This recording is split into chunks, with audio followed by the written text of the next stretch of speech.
Hello friends, मैं doctor Sanjay Kumar, consultant chest physician and diabetologist at life line health care Patna.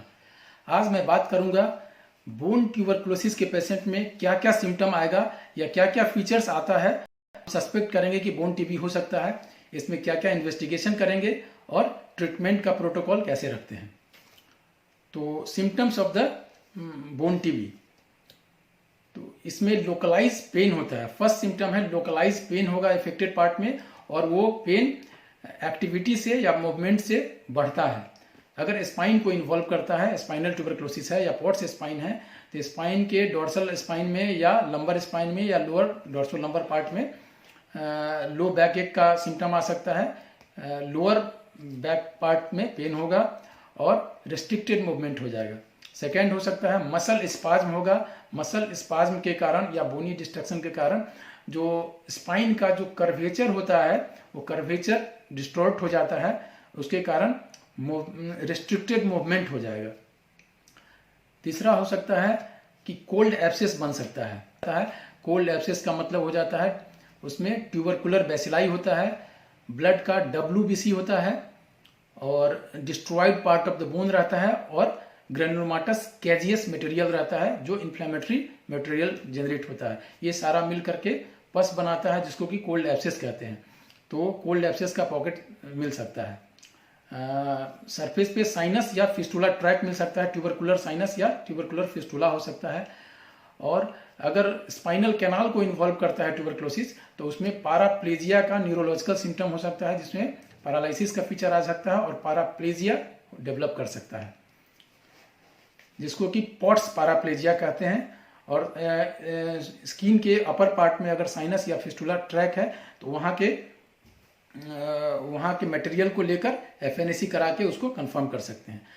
तो investigation हम लोग अलग डिस्कस करेंगे। इन्वेस्टिगेशन में क्या क्या करते हैं, इन्वॉल्व बोन का प्राइमरी एक्सरे कर सकते हैं, CT स्कैन करते हैं, लेकिन MRI ऑफ द बोन जो होता है या MRI ऑफ द स्पाइन या अफेक्टेड बोन, ये मोस्ट सेंसिटिव टेस्ट है।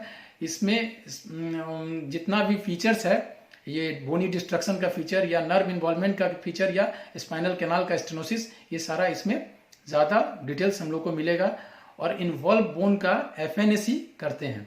FNAC करके फाइन नीडल एस्पिरेशन बायोप्सी करवाते हैं। उसमें अगर ग्रेनुलोमाटस फीचर आता है या एपिथेलॉइड सेल ग्रेनुलोमा मिलता है, एपिथेलॉइड सेल मिलता है, कैजिएशन मिलता है, इस तरह का फीचर आता है, तो ये ट्यूबरकुलोसिस का फीचर है और डायग्नोसिस ट्यूबरकुलोसिस का बनाते हैं। और इसके करस्पॉन्डिंग ट्रीटमेंट में क्या करते हैं, ट्रीटमेंट में सबसे पहले according to WHO and RNTCP, that is revise national tuberculosis programme, category 1 का ट्रीटमेंट देते हैं। कैटेगरी 1 का ट्रीटमेंट बेसिकली 6 मंथ का ट्यूबरकुलोसिस का ट्रीटमेंट होता है, जो किसी भी ट्यूबरकुलोसिस के लिए यही रेजिमेन है। बोनी ट्यूबरकुलोसिस में बेसिकली हम लोग कुछ एक्सटेंड कर देते हैं ड्यूरेशन 9 मंथ तक। अभी शॉर्ट कोर्स केमोथेरेपी भी देते हैं, वो 9 मंथ तक ले जाते हैं। और इनिशियल फ्यू मंथ में टेपरिंग डोज में स्टेरॉइड भी ऐड करना पड़ सकता है। साथ में सेकेंडरी इन्फेक्शन को रोकने के लिए एंटीबायोटिक देते हैं। उसमें इन्वॉल्व बोन का कल्चर एंड सेंसिटिविटी कराते हैं और सेकेंडरी इन्फेक्शन को रोकने के लिए जिस एंटीबायोटिक से सेंसिटिव है वो एंटीबायोटिक चलाते हैं। अगर बोन अधिक डिस्ट्रॉयड है या जॉइंट में डैमेज है तो सर्जिकल डिब्राइटमेंट या करेक्शन की भी ज़रूरत पड़ सकती है। नेक्स्ट पार्ट है कि इस तरह के मरीज को डाइट में क्या क्या प्रिकॉशन लेना चाहिए। तो डाइट में प्रोटीन रिच डाइट जरूर लेना है। वैसा डाइट लेना है जिसमें मिनरल्स विटामिन अधिक हो, और जैसे दूध ले सकते हैं, प्रोटीनस डाइट में दूध ले सकते हैं, अंडा ले सकते हैं, पल्सेस में जैसे दाल ले सकते हैं, बहुत सारा दाल जितना भी है, पनीर ले सकते हैं, सोया प्रोटीन ले सकते हैं। ये सारा प्रोटीन रिच डाइट लेना है। मल्टी मिनरल मल्टी विटामिन जो green leafy vegetable and fruits में मिलता है वो ले सकते हैं। और अलग से supplementary vitamin D, calcium, multi vitamin and multi mineral ले सकते हैं। Thank you very much.